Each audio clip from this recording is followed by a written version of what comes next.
Hi everybody! Good morning! This is my daddy and my driver, Pogi. For today's video, papunta kami ngayon sa Salveo store, yung official store nila. Kasi itatry ko yung Salveo na laging ini-endorse ni Ma'am Eva na Alawi yun. At itatry ko siya kasi medyo lately masama na naman ang pakiramdam ko. Talagang health conscious na ako. Kakaedad na, di ba?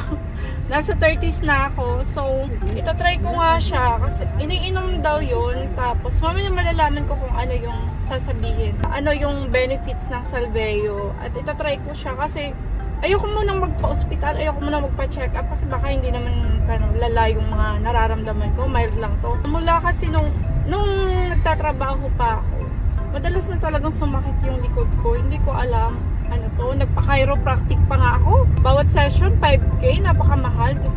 Pero isang beses lang yun kasi wala akong budget ng bawat session, 5K. Tapos parang massage ka lang. Mahal talaga ang chiropractic. Hindi ko, pero alam ko yung spine ko medyo S-shape na siya.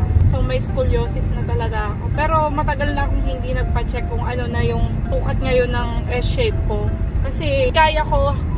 Kaya siguro yung pananakit ng likod ko, hindi ko alam kung anong basta gusto ko talagang itry yung Salveo para tapos siguro sasabayin ko na siya ng daily jog. Kahit from walking to jogging, mag-walk muna ako para hindi naman mabigla yung katawan ko. Kasi matagal na, months na rin po akong hindi nag-exercise or nagja-jogging. Kasi before, lagi ako nagja-jogging.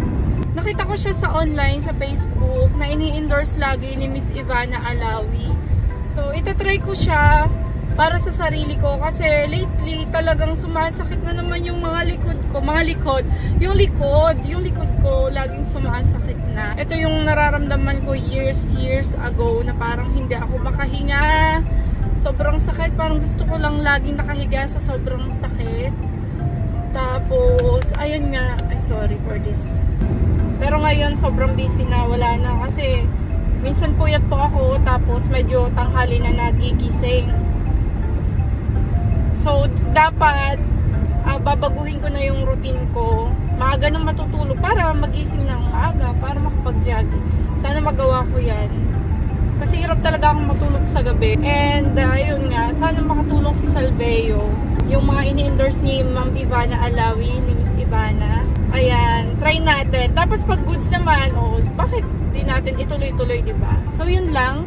Ina-update ko lang kayo sa mga nararamdaman ko. Para updated po kayo sa showbiz happening. Biro lang. Para updated po kayo sa nangyayari sa life ko. Kasi medyo lumolobo na din yung katawan ko. Dahil siguro sa kakulangan ng mga physical activities din. Lagi akong nakaupo. Lagi akong gusto ko naman. Pag ganun pala talaga, pag nagkaka-age ka na, nararamdaman mo talaga na may something na sa katawan mo, may pananakit na, kaya mas nagiging health conscious tayo. So, yun lang yung update ko. Mamaya nandun kami sa Salveo official store. So, naghanap ako ng herbal na pwede kong inumin sa social media at nagbabrowse ako, bigla akong nakita tong Salveo na iniinom ni Miss Ivana. So, yung powder lang na tinitimpla. So, baka makatulong ito sa akin. Matatry nga natin to.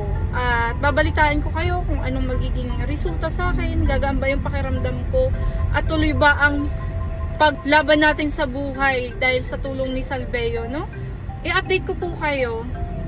Dahil gusto ko pa rin naman medyo humaba ang buhay ko.